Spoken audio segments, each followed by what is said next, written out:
Assalamualaikum dan selamat pagi murid-murid. Apa khabar semua? Cikgu harapkan kalian berada dalam keadaan yang baik.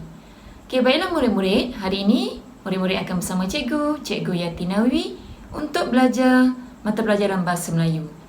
Terlebih dahulu, mari kita lihat apakah tema yang akan kita pelajari hari ini. Baiklah murid-murid. Tema pembelajaran hari ini iaitu perpaduan Unit 11, Hormat Menghormati Budaya Kita. Kita lihat pula tajuk pembelajaran hari ini iaitu Hak Bersama, dan kemahiran bahasa yang akan cikgu ajar hari ini iaitu kemahiran tata bahasa kata dasar.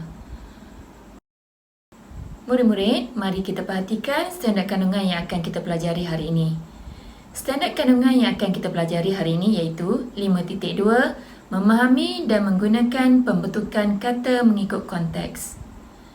Seterusnya, kita lihat pula standard pembelajaran yang telah cikgu tetapkan iaitu 5.2.1, memahami dan menggunakan kata mengikut konteks kata dasar. Objektif pembelajaran hari ini, murid dapat memahami dan menggunakan kata mengikut konteks kata dasar yang betul. Seterusnya kita lihat kriteria kejayaan yang telah cikgu tetapkan, di mana yang pertama, murid akan dapat memahami maksud kata dasar dengan betul, dan yang kedua, murid dapat memberi contoh kata dasar yang terdapat dalam teks dengan betul. Murid-murid, cikgu akan terangkan terlebih dahulu apa itu kata dasar. Kata dasar ialah bentuk kata yang boleh menerima imbuhan atau yang boleh mengalami proses pemajmukan dan penggandaan. Mari kita lihat contoh ayat yang mengandungi kata dasar yang telah diberi imbuhan atau proses pemajmukan dan penggandaan. Kita lihat contoh ayat yang pertama. Kita mesti mengambil tindakan. Kata dasar yang digunakan dalam ayat ini iaitu ambil, di mana kata dasar ambil telah diberi dan menerima imbuhan awalan. Seterusnya, mari kita lihat contoh ayat yang kedua. Mari kita lihat contoh ayat yang kedua yang menggunakan kata dasar. Ayat yang kedua, kawasan dataran itu sangat luas. Kata dasar yang digunakan dalam ayat ini iaitu datar, di mana kata dasar ini telah menerima imbuhan akhiran. Jelaslah di sini murid-murid bahawa kata dasar boleh menerima imbuhan awalan, akhiran, apitan dan boleh mengalami proses pemajmukan dan juga penggandaan. Murid-murid, untuk meneruskan sesi pembelajaran kita seterusnya, murid-murid perlu menyediakan buku teks Bahasa Melayu Jilid 1. Lihat pada halaman 73. Kita akan membaca dialog yang bertajuk Hak Bersama. Dialog ini melibatkan 4 orang iaitu Saiful, Ayah Saiful, Encik Kumar dan rakannya. Mari kita baca dialog ini bersama-sama murid-murid.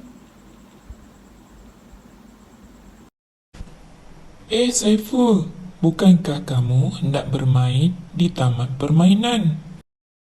Oh, saya telah membatalkan hasrat saya itu, Ayah. Alat permainan banyak yang rosak. Rumput pula panjang.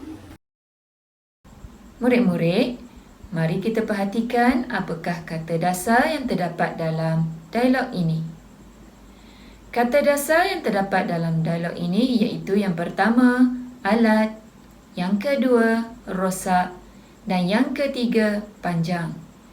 Ketiga-tiga kata dasar ini tidak diberikan penambahan imbuhan, pemajmukan ataupun penggandaan. Mari kita baca dialog yang kedua. Kita mesti mengambil tindakan. Mari kita melihat kerosakan di sana. Kemudian, boleh kita laporkan perkara ini kepada jawatankuasa kebajikan taman. Itu idea yang baik, Encik Kumar. Mari kita pergi. Murid-murid, mari kita lihat apakah kata dasar yang terdapat dalam dialog ini. Kata dasar yang terdapat dalam dialog ini yang pertama iaitu ambil, yang kedua lihat, yang ketiga lapor dan yang keempat baik. Mari kita perhatikan kata dasar ambil. Dalam dialog ini, kata dasar ambil telah diberikan imbuhan awalan. Begitu juga dengan kata dasar lihat. Kata dasar lihat telah diberikan imbuhan awalan. Kata dasar lapor pula telah diberikan imbuhan akhiran. Manakala kata dasar baik tidak diberikan apa-apa penambahan imbuhan, pemajmukan atau penggandaan.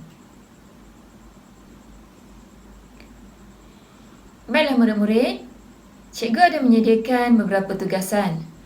Untuk tugasan yang pertama, murid-murid perlu melihat situasi kedua dalam buku teks Bahasa Melayu Jilid 1, di mana murid-murid perlu membina ayat menggunakan kata dasar berdasarkan gambar situasi 2. Dalam gambar situasi 2, terdapat kata dasar yang pertama iaitu ganti, cat, potong dan ketat.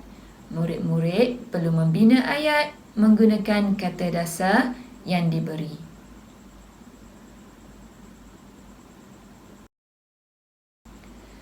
Untuk tugasan yang kedua, murid-murid perlu menyediakan buku aktiviti jilid 1 dan murid-murid perlu lihat pada halaman 81.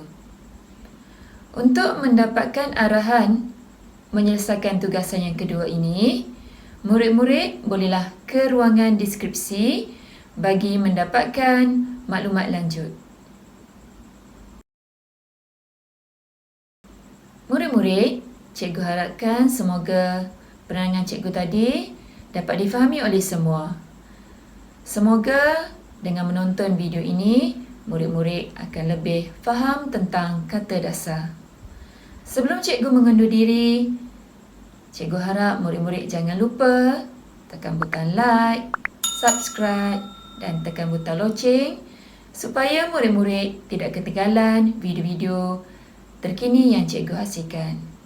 Sekian saja daripada cikgu murid-murid. Assalamualaikum dan bye-bye.